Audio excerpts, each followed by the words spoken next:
Welcome to Second Take, the show that focuses on the issues behind the news. Mining Weekly editor Martin Creamer joins me today to unpack the latest news in the mining industry. Welcome, Martin. Thanks, Ashni. Now, you just got back from the 30th investing in African Mining Indaba, where it was said that investment in agricultural development should be combined with mining. And the reason for this is the value of water. And they are emphasizing that this is the most important commodity. Normally when you go down there, they tell you copper is the most important commodity. Now they're saying by far water is the world's most important commodity. So if you're going to mine, you must use that water very efficiently. And that often means involving yourself with agriculture. And the person doing it was Robert Friedland, emphasizing this. And of course, he wants to do that as intensively as he can in the Bushveld complex, where he's got a platinum group metals operation that's quite advanced. So he wants to link that with agriculture, because he says when you come to South Africa from the DRC, where he's mining, you see how scarcely this water problem is. There's a scarcity of water. So you've got to, if you're going to look after the environment, try and get that water into agriculture as well, and this is the way it'll be best used. And we saw that the highest temperatures arose for humanity last year, and he was calculating that 1% increase in this temperature reduces your agricultural output by about 2%. So major emphasis on how you can link mining to agriculture around the whole need for conserving water optimally. Now, Transnet says that it's identified the criminal syndicates that are disrupting its coal lines, but it says law enforcement is lacking. Yeah, this has received a lot of attention at the coal conference, and during the question time, an official from Transnet, he just came out and he said, "We know who these syndicates are. We've got them. We see them, and they do get arrested for a time, but then we see them back on the site because the whole conviction process is very, very weak."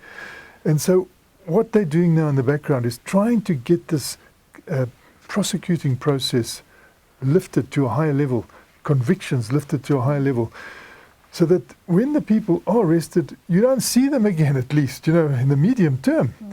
And he says that he thinks that this could be a major thing even if they get to the individuals who they have pictures of now, because he says when you're working down there now, you're an executive, but in actual fact you're involved in investigations. You're an investigator.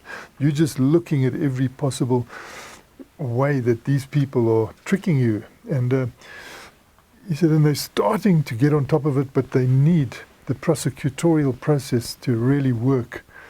Because where they're putting the aluminium, and this he says is, he doesn't know whether they're being spiteful, these criminals, or what, but you'll get to the aluminium point where they know there's no value for them, but they still cut the cable, and they just leave the cable there.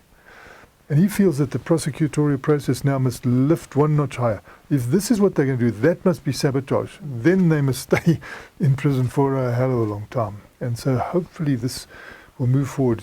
They claim it is. So perhaps we'll see that coal line doing better. Now, lastly, noise-induced hearing loss has overtaken TB and silicosis as the top priority health concern in the mining industry. Yeah, so Minerals Council South Africa, came through on their safety and health desk, and they reported that what they are most concerned about now is noise-induced hearing, because they say that, if you look at the last 15 years, tuberculosis and silicosis has dropped by 75% plus. But what hasn't dropped to that extent is noise-induced hearing loss. So there's going to be a massive focus on this. And what they want to do is try and get it at the source. So rather than let equipment come underground that is noisy, persuade these manufacturers to denoise their operations as fast as they can, because they say that although they give you earmuffs, what happens is when it gets very hot under there and sweaty and moist, the people push the earmuff away or try and get it into clean things up, and they're using it very inefficiently. And as a result, the hearing loss is just not dropping the way it should be and not dropping the way the other diseases are. So there'll be a massive focus on that. Thanks for speaking with us, Martin. Great pleasure, Sashni. That's it for today. Join us again next week for more news analysis on the local and global mining industries. To subscribe to Creamer Media's Engineering News and Mining Weekly, please email subscriptions@creamermedia.co.za.